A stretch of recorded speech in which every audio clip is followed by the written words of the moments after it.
Hello everyone, welcome to law made easy by advocate Drishti. दोस्तों, आज हम डिस्कस करेंगे बहुत इम्पॉर्टेंट नोटिफिकेशन जो रिलेटेड है हमारा डिस्ट्रिक्ट लीगल एड ऑफिसर से। ठीक है, तो लास्ट वीडियो में हमने एमपी एडीपीओ की वैकेंसी के बारे में डिस्कस किया था। उसके बाद हमने सिलेबस वाली वीडियो डाली एंड उससे पहले हमने माइंस एंड मिनरल्स वाले अमेंडमेंट जो बिल आया है उसके बारे में वीडियो डाली, जो बहुत इंपॉर्टेंट है चारों पांचों वीडियोस। एंड एक जूही चावला वाला केस था, उसकी भी इम्पॉर्टेंट है वीडियो। तो वो सब लेटेस्ट चीज़ें हैं जो आपके लिए यूज़फुल होने वाली हैं। तो welcome to law made easy by advocate Drishti. Like कर लीजिए, चैनल सब्सक्राइब कर लीजिए एंड बेल आइकन प्रेस कर लीजिए ताकि आपको अपकमिंग अपडेट्स मिलते रहें। चलिए स्टार्ट करते हैं। ज़्यादा से ज़्यादा से शेयर कीजिएगा एंड जिससे लोगों को इन्फॉर्मेशन मिल सके। चलिए स्टार्ट करते हैं। तो ये है हमारे पास वैकेंसी का नोटिफिकेशन जो है हमारा, जैसे कि आप सब देख सकते हैं, advertisement DLAO district legal aid officer जो 2021 में आया है। ठीक है, तो उसके बारे में हम डिस्कस कर रहे हैं। जान लेते हैं इसमें क्या क्या चीज़ें हैं जो आपके लिए यूज़फुल होने वाली हैं। चलिए देखते हैं। ये है मध्य प्रदेश राज्य विधिक सेवा प्राधिकरण जबलपुर की तरफ से। ठीक है, तो ये हाई कोर्ट की तरफ से है एंड इसमें डेट्स वगैरह देख लेते हैं क्या क्या डेट्स हैं। तो देखते हैं। अब इसमें डेट्स दे रखी हैं, कब ये कमेंस होता है और कब ये लास्ट होती है इसकी डेट। तो ये स्टार्ट होगा अपना 25 जून 2021 से। ठीक है, तो ये आप ध्यान रखिएगा कि ये कब से स्टार्ट होगा। 25 जून 2021 जो इसकी फॉर्म भरने की डेट जो है वो स्टार्ट हो जाएगी। और लास्ट कब होएगी? 25 जुलाई 2021। ठीक है, और एग्ज़ाम की डेट जो है वो अभी तक डिसाइड नहीं हुई है, तो वो जल्दी नोटिफाई हो जाएगी। ठीक है, ये आपके लिए इम्पॉर्टेंट है। अब नेक्स्ट हम बात कर लेते हैं इसकी सैलरी के बारे में।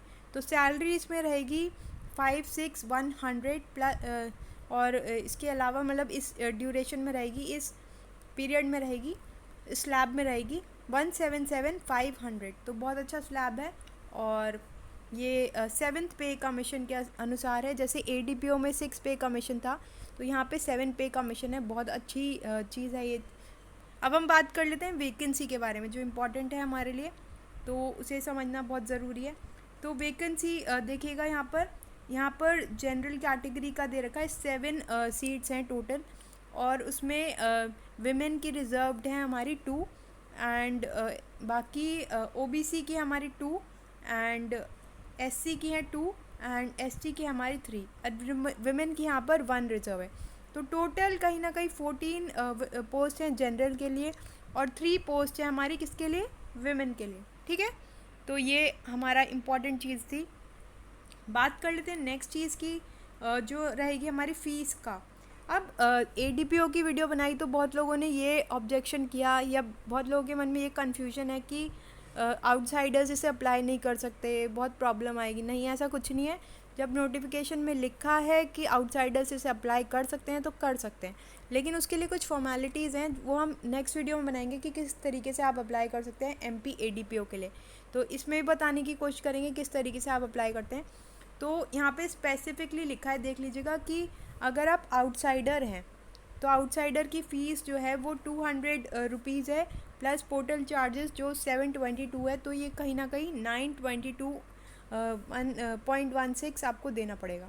इसके अलावा रिज़र्व के लिए जो डिसेबल्ड लोग हैं और जो MP के रहने वाले हैं उनके लिए 722 पोर्टल चार्जेस हैं और 722 ही उन्हें देना पड़ेगा। ठीक है, नेक्स्ट इम्पॉर्टेंट चीज़ जो हम बात करेंगे वो देखिएगा सेंटर्स के बारे में।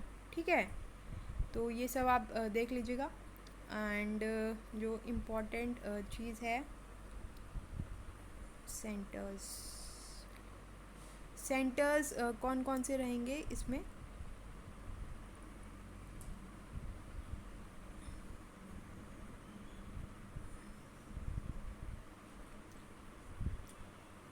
बाकी आप लोग साइट पे विज़िट कर सकते हैं mpHC.gov.in। ठीक है, तो ये सब आप देख लीजिएगा। एंड चलिए अब बात करते हैं अपनी एज लिमिट की। सेंटर्स अभी नीचे आएगा। एज लिमिट की बात कर लेते हैं, कौन कौन इसमें एप्लीकेबल होगा। ठीक है, तो 21 ईयर्स इसमें मिनिमम एज दे रखी है एंड 35 ईयर्स। जैसे ADPO में आप 40 ईयर्स तक एलिजिबल थे, यहाँ पे 35 तक जो सिविल जज की जो मैक्सिमम लिमिट होती है उसी के लिए आप एलिजिबल रहेंगे, ठीक है। बाकी विमेन के लिए थोड़ा रिलैक्सेशन है जो MP के लिए हैं, एंड ये सब आप देख लीजिएगा। डिसेबल्ड के लिए कुछ रिलैक्सेशन दे रखा है।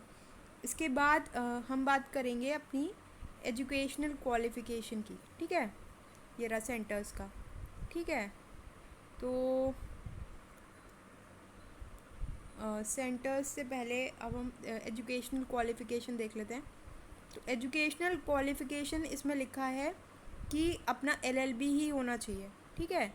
तो जो लोग बोल रहे थे कि LLB हम पास आउट नहीं कराए अभी तक, तो खाली LLB जो पास आउट हैं वही इसके लिए एलिजिबल होंगे। एंड ये प्रोसेस जो है वो 2 स्टेजेस में होगा, वही MCQ और मतलब प्रीलिम्स और इंटरव्यू, ठीक है। अब हम बात कर लेते हैं इंपॉर्टेंट चीज़ की, जो हमारी सेंटर्स के बारे में, ठीक है। सेंटर्स देखिएगा, जबलपुर, भोपाल, इंदौर, ग्वालियर, सागर, सतना, उज्जैन, ठीक है।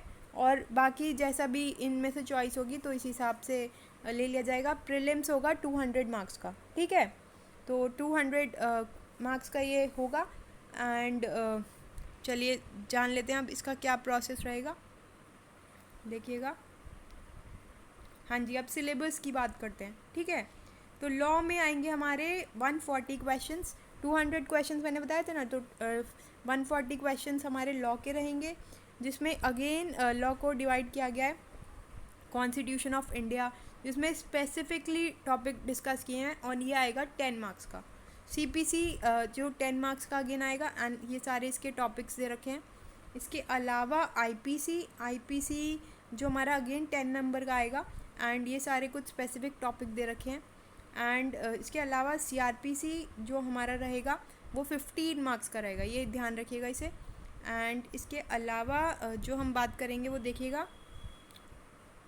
इम्पॉर्टेंट चीज़ें, जुवेनाइल जस्टिस एक्ट आएगा इसमें, एंड डाउरी प्रोहिबिशन एक्ट आएगा, डोमेस्टिक वायलेंस एक्ट आएगा, PCPNDT एक्ट आएगा, पॉक्सो एक्ट आएगा, ठीक है।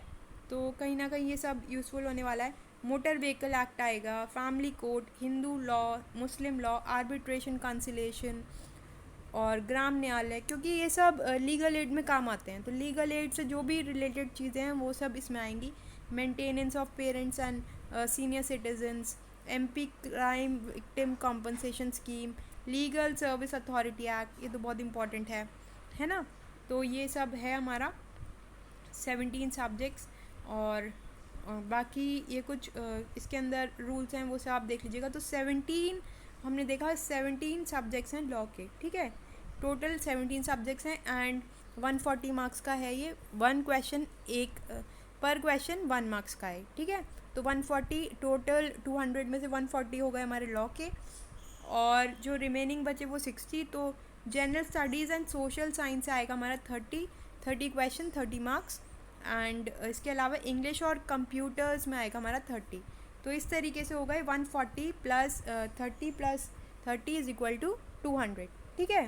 तो ये सब हमने डिस्कस किया। एंड नेगेटिव मार्किंग तो है ही इसमें, एंड नेगेटिव मार्किंग का इसमें अलग तरीका है। बाकी आप इसमें मॉक टेस्ट भी देख सकते हैं इनकी साइट पर जाकर। एंड और देखिएगा इम्पॉर्टेंट जो नोटिफिकेशन में आपको बताना चाहिए एंड जो आपको समझना चाहिए, इसमें 25 मार्क्स का इंटरव्यू का कुछ थोड़ा अलग है। इंटरव्यू में इसमें दे रखा है कि 25 मार्क्स का इंटरव्यू रहेगा, एंड जो उसमें प्रेजेंट होना ज़रूरी है, दोनों स्टेजेस में प्रेजेंट होना ज़रूरी है।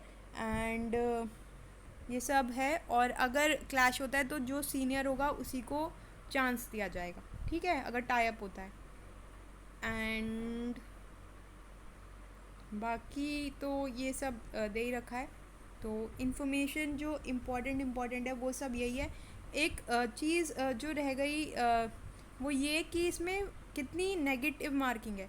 तो इसमें 1/4 नेगेटिव मार्किंग है, ठीक है। तो 1/4 इसमें नेगेटिव मार्किंग है जो आपको ध्यान रखना है। एंड वो जैसे MP ADPO में 1/3 है, यहाँ पर 1/4 है, ठीक है, तो इसका ध्यान रखिएगा। एंड डेट अभी डिसाइड नहीं हुई है। एंड जो भी हमसे क्रैश कोर्स वगैरह कुछ लेना चाहते हैं या कोई भी सब्जेक्ट पढ़ना चाहते हैं वो हमें बता सकते हैं। बहुत नॉमिनल फ़ीस में हम आपको प्रोवाइड करा देंगे lectures with doubt clearing sessions and revision, and आपको आंसर राइटिंग की भी प्रैक्टिस करा दी जाएगी विद नॉमिनल फ़ीस, ठीक है। तो जो इंटरेस्टेड हैं वो हमें कमेंट कर सकते हैं। एंड दोस्तों लाइक कीजिए, वीडियोस आप देख लेते हैं, लाइक कीजिए, शेयर कीजिए, जिससे हमें मोटिवेशन मिले। हम आपके लिए लेटेस्ट अपडेट्स लाते हैं, आप लाइक भी नहीं कर पाते, तो प्लीज़ लाइक कीजिए, शेयर कीजिए, सब्सक्राइब कीजिए। एंड जो भी आपको डाउट्स हैं, कमेंट्स हैं, आपकी कन्फ्यूजन है, वो आप कमेंट बॉक्स में बता सकते हैं, ठीक है। मिलते हैं नेक्स्ट वीडियो में कुछ नए नोटिफिकेशन और इम्पॉर्टेंट चीज़ों के साथ। चलिए अपना ध्यान रखिएगा एंड कमेंट बॉक्स में ज़रूर बताइएगा कि आपको ये वीडियो कैसे लगा। चलिए bye bye, take care and have a nice time.